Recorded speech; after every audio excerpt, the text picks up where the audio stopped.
Hello fellow book lovers, I am Kaylee and today I'm here to talk to you about my January TBR.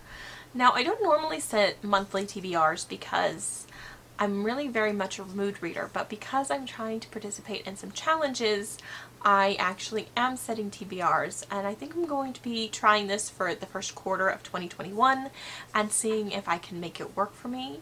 That's kind of all of my plans for 2021 are based on quarters, and anything that's not working for me, I'm going to finagle, readjust, and try to find another way of doing things. So let's jump into the book. So I have about 8 books to talk to you about today, and the first is my quarterly Stormlight Archive listen, and that is the first book, A Way of Kings. If you watched my reading goals, you'll know that I'm planning to listen/read one Stormlight Archive book per quarter in 2021, and I am starting here in January. I am so excited. I've been meaning to read the series for years, and I just haven't gotten to it yet. I actually own a physical copy, an audiobook copy, and an ebook copy, and I just somehow haven't managed to read it yet. So I have no excuses other than I just haven't. So I'm actually intending to take part in 4 different reading challenges.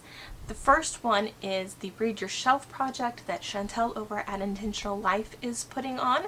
I will leave a link below or the video in the cards where she talks about it. And the first prompt for January was a book with a homish word in the title, so either the word home or like mirrors, doors, things that you would find in the house. And I picked Home Fires by Wolfe. This is science fiction, and it is about a couple, one of whom goes into space as part of a program, and then when he comes back, hasn't aged, but his wife on Earth has, or vice versa. And it's about their relationship and the way it has to work, considering that they're now like entirely different places in their life and aging process.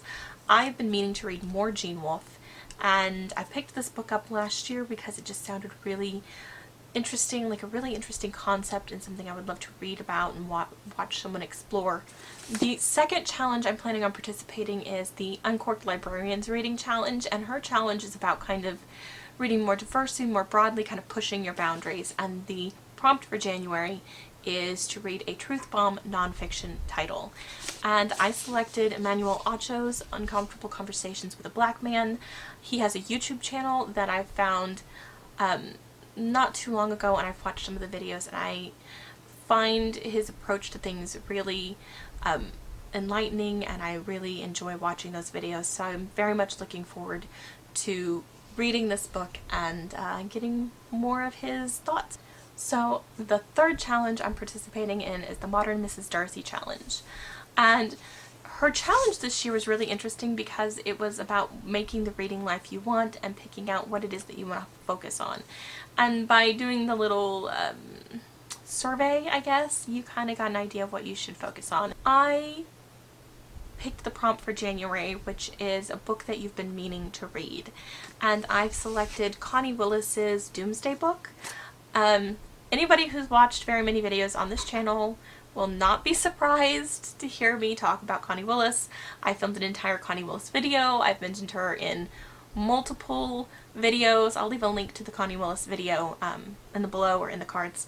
And this is one of her novels. It's the first in her Oxford Time Traveler series, and I've been intending to pick up this series for well over a year, 2 maybe even, and I just haven't yet. This is a time travel novel, so it is science fiction. She's in the future, our future, like it's in our future, but she travels back and ends up in the time of the Black Plague. And it's supposed to be amazing. I don't doubt it because I believe everything Connie Willis writes is amazing, and I am just really excited to dip my toes into the Oxford Time Traveler world again. I've only read Firewatch that's set in that world, and I loved it, absolutely loved it. So I'm very much looking forward to this book and just really, really exploring more of Connie Willis's work. So the last challenge I'm planning to participate in is the Unread Shelf Challenge, and this is Whitney over at the Unread Shelf. I'll once again leave a link. And there is a monthly challenge and then a bonus prompt. There's 12 bonus prompts, so basically one for each month. The monthly prompt for January is a book with high expectations. And there are very few books I have higher expectations for than The Once and Future Witches by Alex E. Harrow. So I read The 10,000 Doors of January back in 2019 when it came out, and I've been singing its praises to anyone who will listen to me since I read it. I adored every second of it, and it's beautiful, amazing, a brilliant in general, but a stunning debut. And when I found out that The Once and Future Witches was coming out in 2020, I pre-ordered it, but because of my reading slump, I haven't gotten to it yet. This is a historical fantasy novel. The thing that I think probably best explains it is the tagline, "There's no such things as witches, but there will be." And this is set during the suffragette movement, and it's about three sisters. I've mentioned before how much I love stories about sibling dynamics, and so between the historical, the fantasy, and then the sibling relationships, this book sounds exactly up my alley, and that means I have very high expectations for it, and I am just dying to dive in. Then the bonus prompt is a book on your shelf for longer than a year, and I've picked Early Riser by Jasper Fforde. So if you watched my winter TBR video, you will know that this is on it. It's a book that I've had since February of 2019, and I just haven't gotten to it yet. This is a science fiction novel. There, in the future, humans hibernate during the winter, except for a select group that kind of keeps awake and monitors things. Then when things start to go wrong, there's, science fiction fun, and I have been meaning to read this and just haven't gotten to it, so it seemed like the perfect book to slide into the spot and get it off my winter TBR and meet one of the challenges on my list. So then I will be participating in 2 buddy reads in January. The first is Maria over at Reading Maria and another Bookstagrammer. The name has escaped me at the moment. I'll, once again, links below. And that is The Devil and the Dark Water by Stuart Turton. He is best known for his book The 7.5 Deaths of Evelyn Hardcastle, which I have not read yet, but this book has Sherlockian vibes, and that is almost an automatic TBR ad in my world. So this is about a detective and his man Friday, who the detective is on a prison ship being transported, then things start happening, and so the man Friday has to help investigate what's going on. There may or may not be a demon. It's historical fiction. It obviously has some fantasy-esque elements. Whether or not there's actually any fantasy remains to be seen for me, but it sounds just so wonderful and delicious. This cover is gorgeous. The end papers are awesome.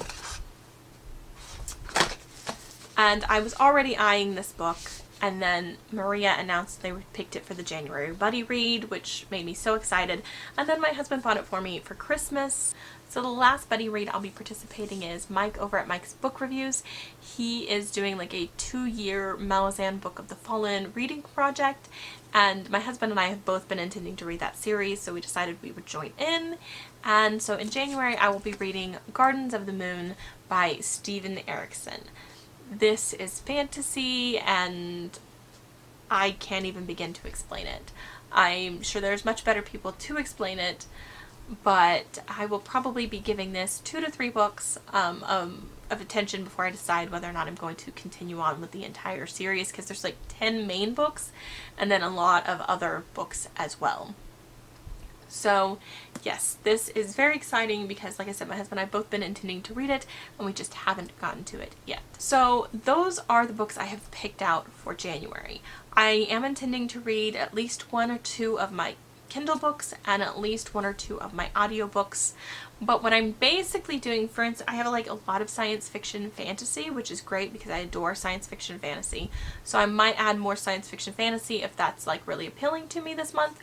Or I might pick other things to fill in and kind of round out my reading. But I haven't selected those yet because I'm intending to kind of see how my reading goes and then fill in from there. So there you go. There are the 8 books, I believe, that I've picked out to read in January. I hope that you've enjoyed this video. If you have, please give it a thumbs up and subscribe if you are interested in keeping up with my content. Thank you so much for watching, and be sure to let me know in the comments below what you're planning to read in January, or are you just more of a mood reader and pick up whatever it is that appeals to you. I will see you all next time, and until then, happy reading.